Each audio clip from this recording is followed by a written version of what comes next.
Junior ডাক্তাররা এবং ডাক্তাররা তারা যে ইস্যুতে প্রতিবাদ করছেন, আন্দোলন করছেন, সেই বেসিক ইস্যুটির প্রতি আমাদের পূর্ণ সমর্থন রয়েছে। যেভাবে তাদের এক সহযোদ্ধা, সহকর্মী, তরুণী চিকিৎসক ধর্ষিতা এবং খুন হয়েছেন, তাতে প্রতিবাদ হবে এবং আনুষঙ্গিক বেশ কিছু দাবি দেওয়া থাকবে, এর মধ্যে অযৌক্তিক কিছু নেই।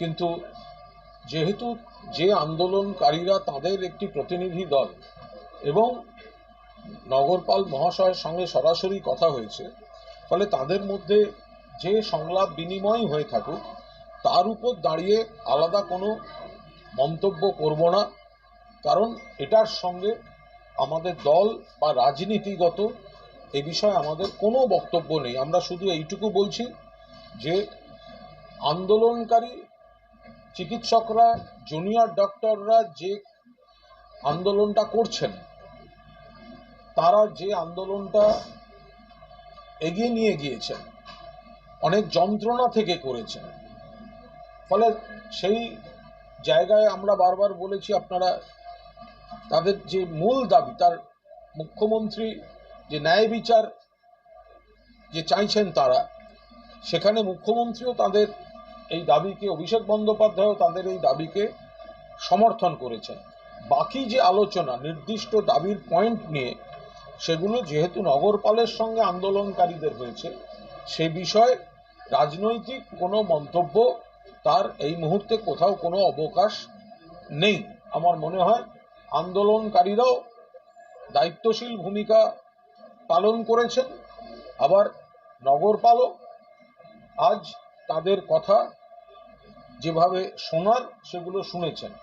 এবার তার মধ্যে এরা কি বললেন, উনি কি উত্তর দিলেন, তার কি মানে হয়, এসবের মধ্যে আমাদের কোনো মন্তব্য নেই। আপনার সঙ্গে দেখলাম 4 জন আন্দোলনরত চিকিৎসক তারা কথা বললেন, শোনা যাচ্ছে তারা মুখ্যমন্ত্রীর সঙ্গে কথা বলেছেন, সেখানে কি মুখ্যমন্ত্রীর সঙ্গে কথা বলেছেন কিনা আমার কাছে কোনো খবর নেই। আমি এইটুকু শুধু বলতে পারি, যারা আন্দোলন করেছেন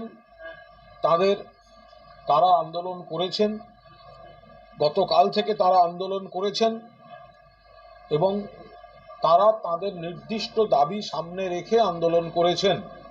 তাদের মনে যন্ত্রণা আছে, তাদের ন্যায় বিচারের প্রতি দাবি আছে, এবং তার উপর দাঁড়িয়ে তারা জুনিয়র ডক্টররা এবং ডাক্তারবাবুরা আন্দোলন করেছেন। এ বিষয়ে আমি বিস্তারিত কোনো কথা বলবো না, কারণ আন্দোলন তারা করেছেন, তাদের মতো করে আন্দোলন করেছেন, এবং সেই আন্দোলনের স্পিরিট যেভাবে হওয়া উচিত এবং ডক্টরবাবুদের কাছ থেকে যে রাজপথের আন্দোলনে যতটা দায়িত্বশীলতা থাকা উচিত, তারা সেটা রেখেই তারা আন্দোলন করেছেন। আমি শুধু এইটুকু বলতে পারি যে আজ যে পর্যায়ে এসে নগরপাল এবং ডাক্তারবাবুদের কথা হয়েছে, আমি শুধু এইটুকু বলতে পারি, আমি কারোর কোনো নাম উচ্চারণ করব না, কারণ যারা আন্দোলন করেছেন, রাত জেগেছেন, মন থেকে আন্দোলন করেছেন, অনেক এক বুক যন্ত্রণা নিয়ে আন্দোলন করেছেন, তাদের কিছু দাবি দেওয়া রয়েছে। আমি শুধু এইটুকু বলতে পারি, আমি কারোর কোনো নাম উচ্চারণ করব না।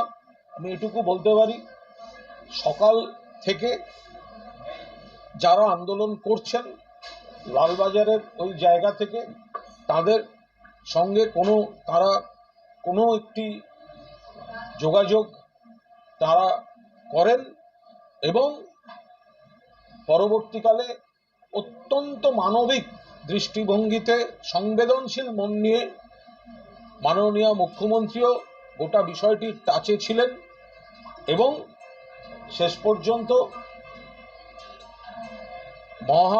আমাদের যিনি নগরপাল রয়েছেন তার সঙ্গে জুনিয়র ডাক্তারদের যে প্রতিনিধি দল আলোচনার মধ্যে দিয়ে আজকে ওই এলাকার ধর্ণা কর্মসূচি আপাতত ওখানে শেষ হয়েছে বলে তারা জানিয়েছেন।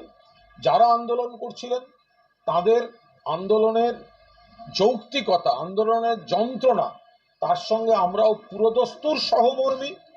তারা রাজপথে থেকেছেন, রাত জেগেছেন, কষ্ট করেছেন, যন্ত্রণার বহিঃপ্রকাশ দেখিয়েছেন, পাশাপাশি সকাল থেকে তাদেরই তরফে যোগাযোগ ছিল এবং সেখানে সংবেদনশীল মনোভাব দেখিয়েছেন যথারীতি